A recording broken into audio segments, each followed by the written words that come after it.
Hej Annel. Nu skal I have et lille oplæg om det forløb, vi har været igennem, identitetsdannelse i senmoderniteten. Og i det her oplæg har jeg samlet alle de teorier og begreber, vi har arbejdet med.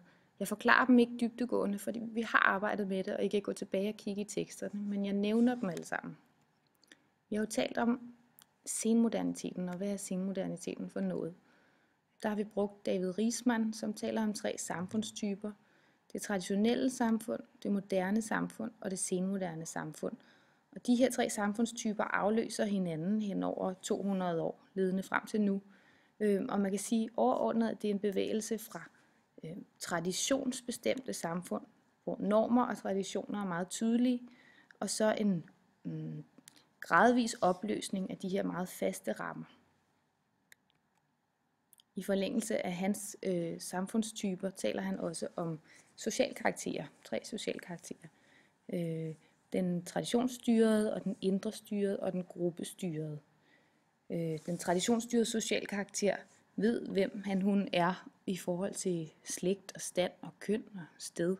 Jeg kommer fra den her lille landsby i Sydsjælland, og min far er bonde, og derfor skal jeg også være det. Og så videre. Der er nogle meget faste rammer, som det her individ kan navigere i forhold til.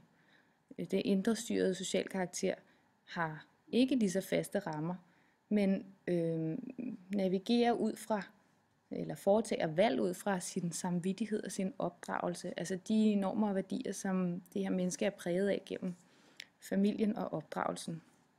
Og endelig har vi den gruppestyrede social karakter, som er mere tydelig i det senmoderne samfund, hvor man søger anerkendelse og bekræftelse fra sin nærmeste gruppe, for eksempel sin vennegruppe, og navigerer i forhold til dem, og ikke så meget i forhold til traditioner og samfundsnormer.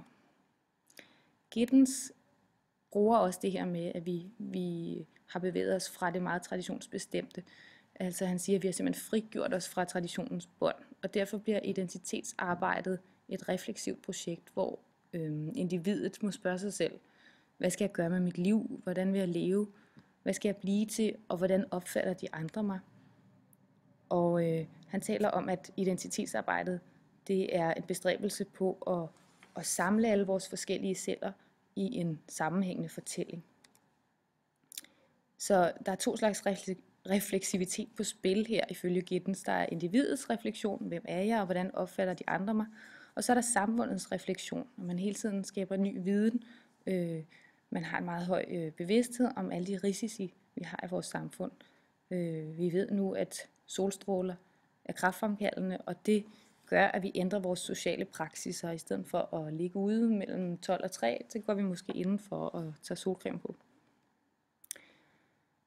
Og vores øgede bevidsthed om de her risici, altså at vi lever i et risikosamfund, det stiller jo nogle særlige betingelser for vores liv. Og der siger Giddens, at for at kunne klare sig i risikosamfundet, så må individet have en ontologisk sikkerhed, eller det han også kalder en grundlæggende tillid.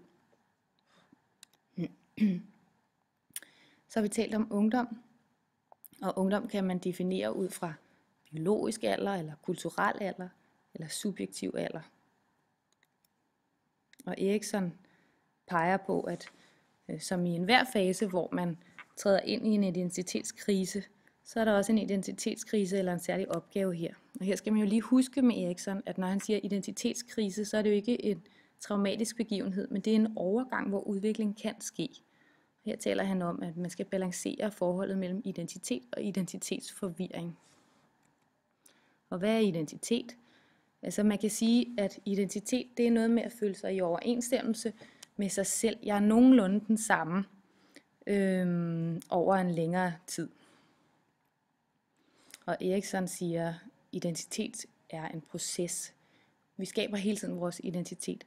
Den foregår livet igennem.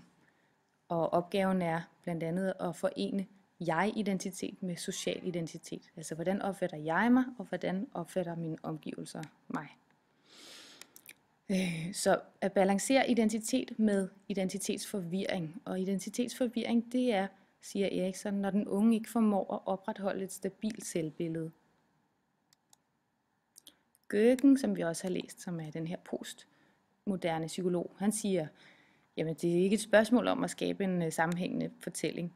Vi er simpelthen bare, det moderne menneske er, eller senmoderne menneske er udstyret med mange identiteter, altså det han kalder det multiple selv.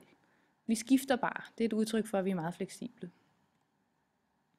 Så har vi kigget på voksenlivet, og igen kan man definere det ud fra biologisk alder, kulturel alder. Og hvad er det så, der gør sig gældende i senmoderniteten? Hvad er der specielt ved voksenlivet? Jamen det er jo, at voksne har en længere, eller mennesket i det hele taget har en længere levetid i senmoderniteten, end man tidligere har haft, og det giver mulighed for fortsat vækst og sporskifter. Altså man kan vælge om med sit liv, man kan tage en ny uddannelse eller skifte jobs undervejs. Riegel siger, at voksne udvikler den her kognitive færdighed, altså en evne til at acceptere livets modsigelser og flertydigheder. Og Erikson peger på faser i voksenlivet, hvor man skal fra 20 til 30 år balancere mellem intimitet, altså forholdet til en partner, og isolation, som er altså behovet for at være sig selv. Og fra 30 til 50 forplantning, altså at skabe noget eller få børn, kontra stagnation, som er stillstand. Så er der Johan Fjord Jensen. Han peger på 4 fænomener i voksen og alderdom. Voksenlivet og alderdommen. Der er livsvendingen, og livsvendingen det er den her erkendelse af, at livet har bevæget sig fra de formative år, altså de år, hvor man dannede en grundlæggende personlighed, og så til de voksne år.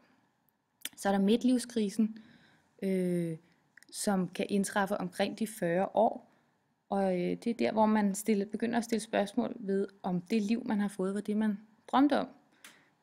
Måske har man børn, der er blevet lidt større og ikke har lige så meget brug for en, som de havde tidligere, og det gør, at man har mere tid til at tænke og mærke efter. Laver jeg det, jeg er glad for? Måske vil man søge nye udfordringer, blive skilt og søge nye partnerskaber. Det kunne være de ting, man kan kæmpe med i den her krise. 50-årskrisen, der vil man typisk opleve, at børnene flytter hjemmefra, og så har man pludselig meget tid til at omvurdere sin egen identitet. Kvinders klimakterie indtræffer her, altså det man kalder overgangsalderen, og det er jo også en anledning til at omvurdere sin identitet. Jeg er ikke længere sådan en, der kan blive forældre. Hvad er jeg så? Og her vil den 50-årige måske snarere vende sig mod psykologisk vækst i stedet for nye partnerskaber. Og så har vi pensionskrisen, hvor mennesket tager afsked med arbejdslivet. Nu er jeg ikke længere gymnasielærer, hvad er jeg så? Man vil måske opleve helbredsmæssige problemer, fordi man ikke har det samme fysiske aktivitetsniveau, som man havde tidligere. Og man kan opleve en begyndende erkendelse af, at alderdommen simpelthen står for døren, og døden er inden for rækkevidde.